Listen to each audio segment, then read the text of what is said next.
اهلا ومرحبا بكم اعزائي المشاهدين متابعين قناه جدير سبورتس في كل مكان. معاكم محمد جد الله، والنهارده عندنا حلقه جديده.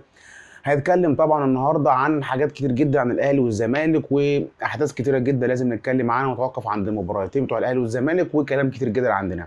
طبعا قبل اي حاجه ما تنسوش دعمنا لايك وسبسكرايب للقناه، ودعم صفحتنا على البيج على الفيسبوك باسم محمد جد الله وجدير سبورتس وجدير سعد على التيك توك والانستجرام. وقبل اي حاجه ما تنساش تصلي وسلم على سيدنا محمد في كل وقت وحين. فيلا نبدا الحلقه، يلا بينا. بدايه كده خلينا نتكلم مع حضراتكم. احنا ان شاء الله النهارده هنتكلم عن اول حاجه عن نادي الزمالك ومباراه نادي الزمالك وشباب بلوزداد، واللي انتهت بهزيمه نادي الزمالك بهدفين مقابل لا شيء. ليه هنبدا بالمباراه دي؟ لان دي فيها كلام كتير جدا، فيها هنقف عند نقط مهمه جدا. هنقول ليه الزمالك خسر المباراه، هنقول ايه الاسباب، وفي كلام كتير جدا متراكم احنا كمان في الحلقات السابقه بيتحقق في حلقه النهارده.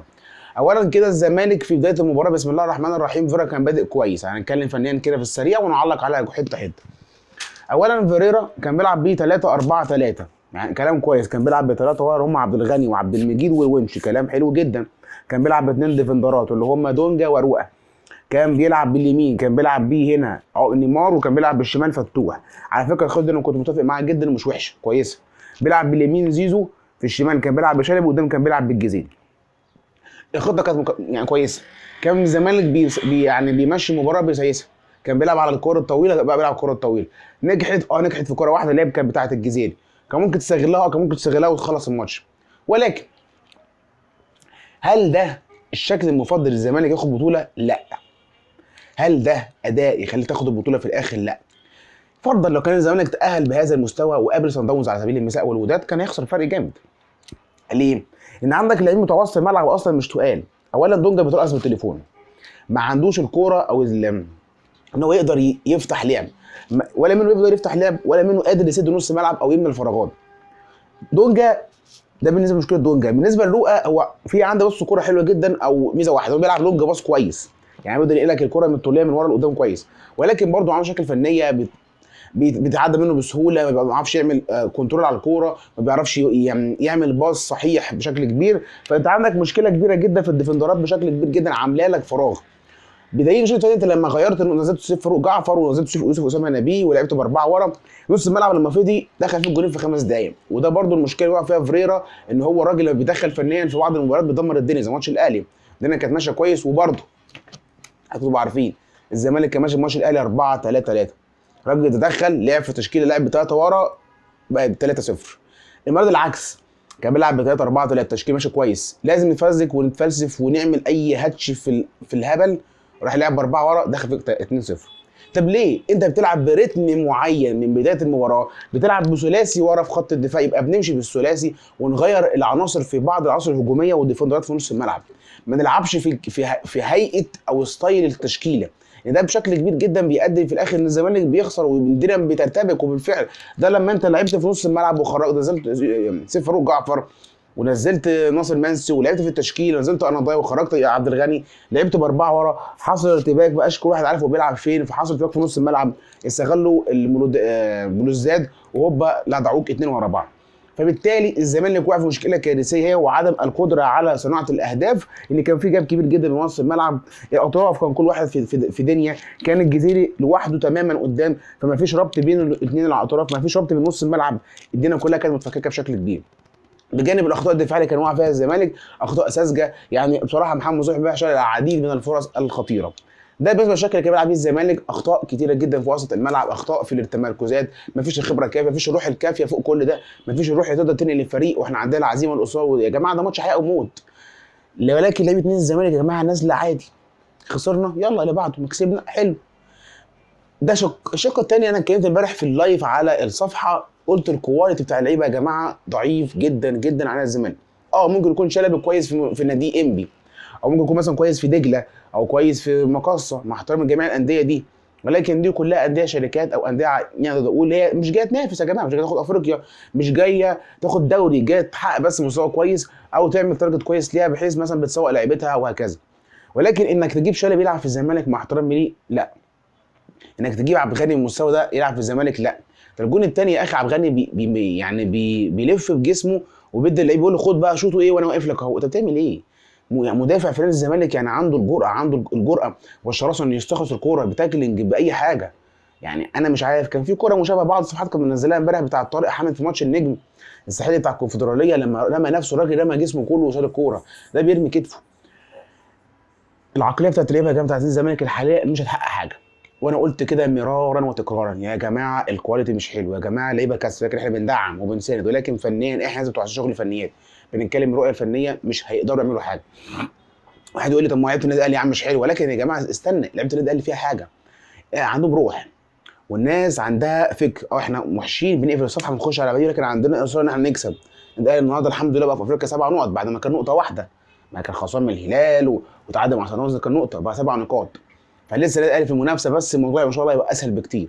ولكن الزمالك عشان نقفل الصفحه دي ونخش على النادي الاهلي، فنيا اللعيبه وحشه جدا جدا، فيريرا بيتفلسف كتير جدا جدا جدا وبيعمل اخطاء فنيه كارثيه، بدايه دخوله في تشكيل ويجي يبدل الدنيا بتبوظ، ده بيدل على كلامي. تالت حاجه العقليه بتاعت اللعيبه والكواليتي بشكل كبير وحش جدا جدا. رابع حاجه الاداره لنادي الزمالك جابت صفقات وحشه جدا وعدم رؤيتها او ادارتها بالملف الكوره بشكل كويس، وبالتالي دي كانت النتيجه خساره والخروج من افريقيا وخساره الدوري، والله اعلم تخسر الكاس والسوبر. يعني موسم كارثي غريب جدا للزمالك. ده باذن نادي الزمالك، نتمنى له التوفيق، نتمنى بقى يعني نقدر نقول تنظيف الجلد من جديد وننظف الدنيا زي انا ما قلت خريطه امبارح في اللايف. لازم الزمالك يجيب مدير فني كويس. لو قلنا ده صبري هيجي مثلا على سبيل المثال، قبل ما يجي يجيب مدير فني مؤقت زي ميدو او كابتن خالد جلال، او في ناس كتير جدا كويسه زي كابتن، ممكن لو كابتن حسن شحاته اتمنى يقود او مش يقود بقى، كابتن حسن شحاته يبقى ليه دور كبير جدا ان هو قياده المنظومه الرياضيه، لكن مع الاداره الحاليه صعب.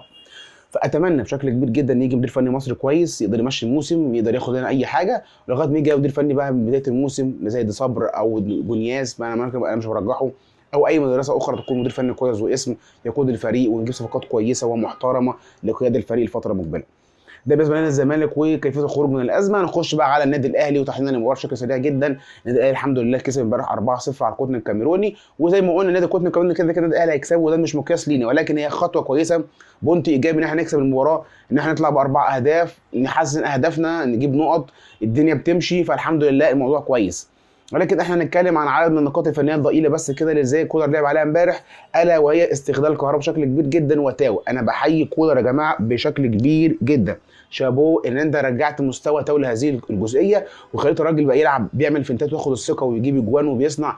تاو يا جماعه انا قلت من زمان بدايه فيديوهاتنا على القناه وقبل كده، تاو لعيب كويس كويس بس عايز الثقه وعايز المرونه، زي برضو انا شايف الرؤيه كويسه في سامسون والله يا جماعه في الزمالك، بس عايز الفرصه، اصبر عليه كتير، اديله باقي الموسم ممكن يعمل فرق زي تاو. تاو الحمد لله مكنه اهي، تجيب قماش، سرعه كويسه، سرعه اهداف، احراز اهداف، بقى اساسي على الشحات، الموضوع بقى حلو. فهنتكلم بس في جزئيه فنيه الا وهي ان كولر لعب امبارح ب 3 4 2 3 1، وكان لعب بشكل كويس جدا في المباراه. لعب بقى بالسوليه ولعب بمروان عطيه، مروان عطيه يا جماعه لعيب ممتاز جدا، وزي ما قلنا بيجمع بين صنفين، اللي هو لعيب بيقدر يسد الكوره ويقطع نص ملعب وبيلعب كنترول على الكوره بشكل كبير جدا. فانا قلت ان هو لعيب كويس، نعم كان مش مستاهل الضجه دي، ولكن هو كويس يعني لحد ما كويس مش وحش، مش زي السيسي مثلا، عمل السيسي بتاع الجيش. ده بالنسبه للاهلي كمان عم 4 2 3 1، لكن كان بيلعب بشكل يعني سريع جدا وباين جدا جدا جدا ان كولر امبارح كان بيلعب على جزئيه مهمه، ان اي كوره قفشه بياخدها بيلعبها لتاو، تاو يلعب مع كهربا يضمه كمهاجم تاني، وشفناها كتير جدا امبارح في العديد من الكور زي الجول الثاني والثالث. برضه جزئيه ثانيه كان بيلعب عليها كولر، ان كل حاجه نوجه كولر لتاو، تاو ياخد الكوره ينطلق، هو راجل فايق بقى نديله، قفشه ياخد الكوره يدي لتاو، ياخد الكوره يدي لكهربا. كان بيلعب على جزئيه مهمه جدا امبارح كولر ما فيهاش كلام كتير، لعب على محورين اداء، هما بيرس تاو في الناحيه اليمنى ان احنا نديله الكوره وهو يصنع اللعب الكهرباء، او ان قفشه يصنع الكوره الكهرباء وهو ينطلق. وده اللي امبارح عمله كولر وركز عليه، وكان حقيقي جدا ان نادي القطن كان عنده بطء جديد جدا في الشق الدفاعي، وبالتالي انت بتلعبوا بتاو وبتلعبوا الكهرباء الاثنين سرعات اصلا، والاثنين ما عندوش التقل في الحركه، لا بتضربهم بشكل كبير، وبالتالي انت ضربتهم في 4 اهداف بشكل ممتاز. ودي الجزئيه حقيقه على كولر ان هو قدر يلعب على الجزئيه دي ويستغل الكهرباء في الجزئيه دي بشكل كبير. حتى الناحيه الثانيه كان بيلعب ب عبد القادر، كان برضو بيخليه يخدم من عبد القادر يلعب لقفشه، وقفشه يلعبها لتاو بشكل كبير جدا، وهو تاو يلعبها لكهربا بشكل كبير. ده بالنسبه للشكل اللي لعب بيه كولر. الشكل اللي لعب بيه كولر مع النادي الاهلي، وزي ما قلت لحضرتك كان بيلعب بمحور اداء وهم تاو وقفشه، هم يخدموا على كهربا بشكل كبير، او تاو يخدم على كهربا ولعبها في كذا كوره لعبها بشكل كبير. كان بقى بيجي من ورا بقى السوليه بيلعب بدور كويس، كان بيلعب محمد فتحي في الشوط الثاني، مروان عطيه بسم الله ما شاء الله بيلعب على اليمين، نزل الشحات برضه شغال بشكل كويس، فكان كولر بيلعب على الجزئيه بشكل كبير واستغلها وضرب بيها خط دفاع القطر بشكل كبير وقدر يستغلها. ده بالنسبه للنادي الاهلي. الحمد لله الموضوع بقى افضل من الاول، بقى 7 نقاط، ان شاء الله الماتش الجاي نكسبه، ما نفكرش في اي حاجه ثاني، وننتظر بقى مباراه الهلال وصن داونز وهي اللي تحدد بقى مصير المجموعه، ولكن انت اللي عليك بتعمله وتخلي بقى على ربنا. ده بالنسبه لتحليلنا على سيرة كلمات النادي الاهلي و قطن والزمالك وشباب بلوزداد. نتمنى في نهايه الفيديو التوفيق ان شاء الله لجميع انديه الدوري المصري، وبيراميدز ان شاء الله في الكونفدراليه، والزمالك يفوق كده ويرجع للصفاقه مره اخرى، والنادي الاهلي ان شاء الله يكمل المسيره ويصعد باذن الله الدور اللي بعديه دور الثمانيه. وبكده نكون طبعا وصلنا لمحطه نهايه الحلقه. لو الحلقه عجبتك ما تنساش تعمل لايك الجميل وسبسكرايب للقناه وتفعل زر الجرس عشان يوصلك كل جديد للقناه. قدام صفحتنا على البيج على الفيسبوك باسم الجدير سبورتس ومحمد جد الله، وعلى الانستجرام والتيك توك باسم الجدير 99. كان معكم يوم محمد جد الله، والسلام عليكم ورحمه الله وبركاته. الى اللقاء في حلقه قادمه، دمتم في رعايه الله وحفظه. السلام عليكم ورحمه الله وبركاته. سلام.